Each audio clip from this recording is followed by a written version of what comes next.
to our channel and welcome back to Belle. And this shouldn't be too long of a video, so I really don't have too much to show you. I just wanted to give you an update on the pants. We got our pants on and they came out pretty good.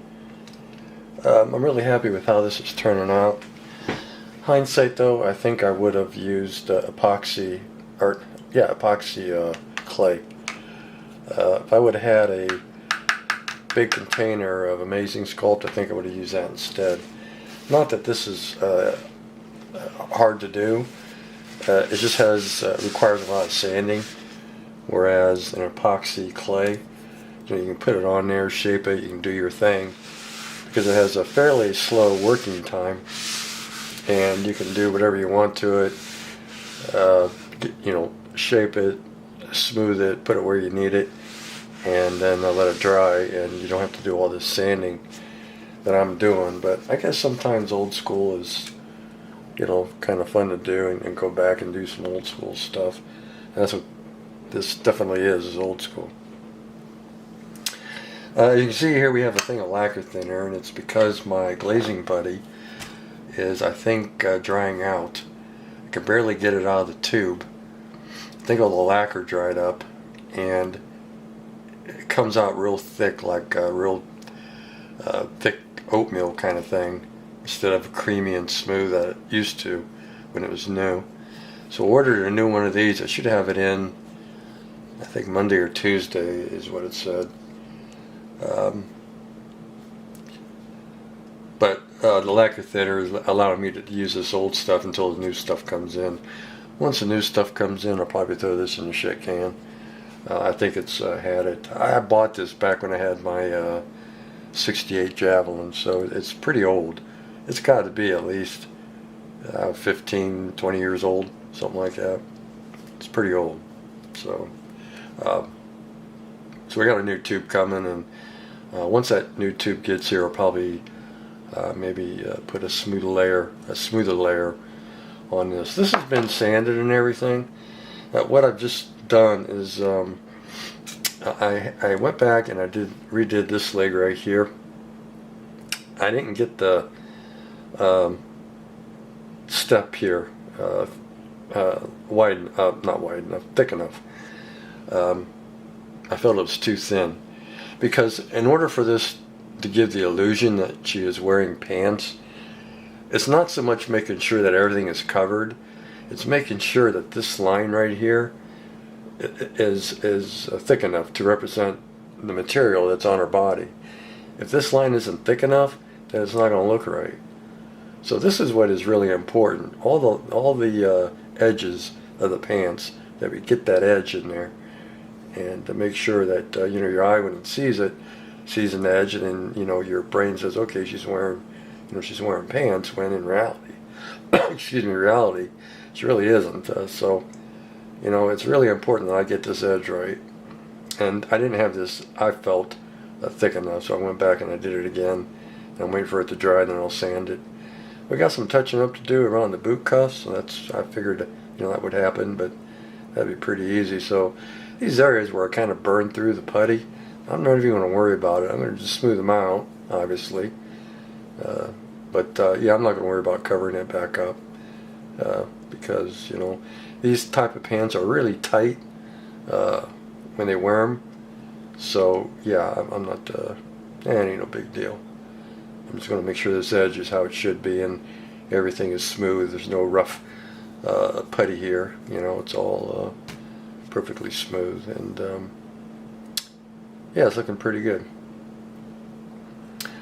We took the horns off the belt. I said in the last video, I really didn't like them. I thought they were kind of silly. So we took them off, and I removed the gems for now. I just put those on with super tacky white glue. Those are easy to pop out, and when I go to put them back in for a final time, they'll be super glued in the belt. So that's why I use white glue, because I figured it would hold them, so I can see how it looks. And I figured I'd be taking them back out when I go to paint everything and put the putty on. So we just popped those back out easy peasy, and taped everything up and put our putty on. So for the tape, we were using our washi tape, our 10 millimeter, our 5 millimeter, and those are two whisks that we use. These two right here. This is 10, this is 5, and just masked everything off. Oop, I took the cap off my bottle by mistake, it looks like. And once we got the putty on, I didn't even wait for the putty to dry. I took the tape right off, so I have a nice clean edge on her legs. Kind of trying to cut down the amount of sanding that I've been doing. So we still got some touching up to do, but I'm pretty happy. I think you find the IR in the camera there, you can kind of see the edge there, and that's what we want. With that edge, that step. So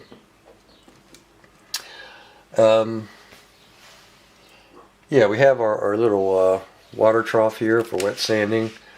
This was a cookie tray. I was a pig, ate all the cookies, and I was going to throw this tray away. And I thought, that would make a great tray for holding water so I can wet sand Belle. Because if I try to wet sand this at my kitchen sink and my wife comes walking in, she'd be like, "Get up, go ahead, go on." So this is coming in really handy. The sandpaper we're using is Testors sandpaper, and I like their sandpaper, I really do.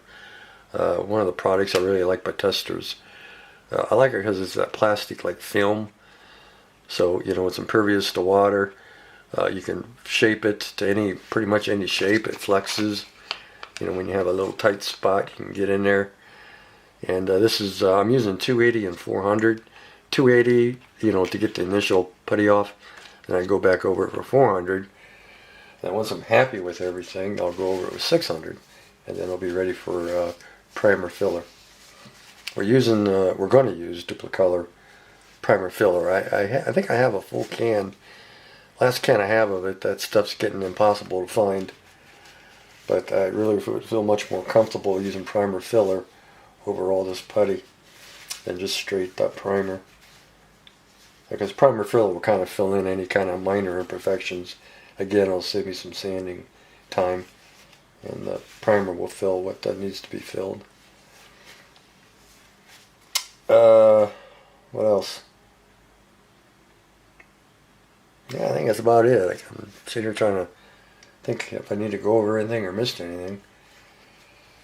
Oh, the sword. A lot of you guys, you left some great comments, some great ideas on the sword. And, I thought about pinning it before I made that video. And at first I didn't think I could pin it, but after looking at the blade again, maybe I can, because I'm going to have to file the end of the sword, of the blade here, because it's rounded. So, if you're going to drill into something, you got to have a perfectly flat surface, or that bit's going to walk all over the place. So I'll take a file, I'll sand this a little smoother, flatter. I'll try to find a small one and drill into the sword here and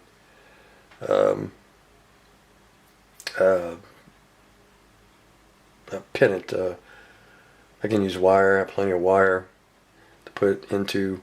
Can't go too far because it gets real thin right after the scroll work. It kind of gets real thin, so can't go too far in, but I should be able to go far enough in that'll support the blade here, and then once it's in the handle, it should be okay with Grill FCA. The good thing is that if I can't drill into the blade here, her sword is basically at the back of her head. Can you see that there? So what I can do, if I really want to, is go ahead and super glue this, but just put a spot of CA right here to tack the side of the blade. Basically it's on the back of her. Is it her hair or a bandana? I think it's her hair. I can put just a small drop of Gorilla CA on her hair, right where the blade touches, and then we can also hold the blade up that way. And so, but I'm going to try pinning it first, and if I If it can't be done, then I'll just basically do it that way. Just tack it to the back of her hair, glue it to the guard here, and then I don't think the blade's going to go anywhere. So that's that, and I think now I've yapped on long enough, and I think that is it. Yeah, that's it. Oh, I got some model kits coming. I got one in. My brother and I, actually my brother is the one that told me about the auction. Yes, another auction find coming. And this time I was part of the auction. My brother and I both were sitting in on the auction at the same time. I used his paddle number, and I got 1, 2, 3, 4 kits. 4 kits. I didn't get them.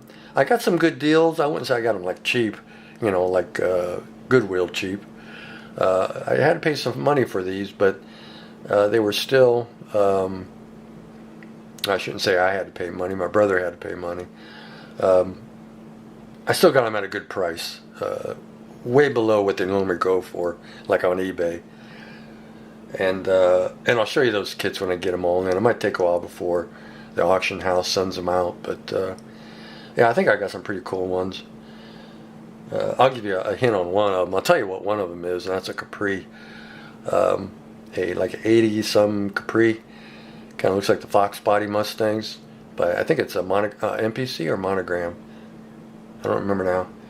But that one, you hardly ever see a Capri kit. And this has a luggage ski rack on the back with skis. Yeah, it's pretty cool. And I just thought it was cool. And you don't see Capris very often. Not even on eBay do you see that kit often. So I picked up that, and all these kits are brand new. Some are still sealed. One is extremely rare. Yeah,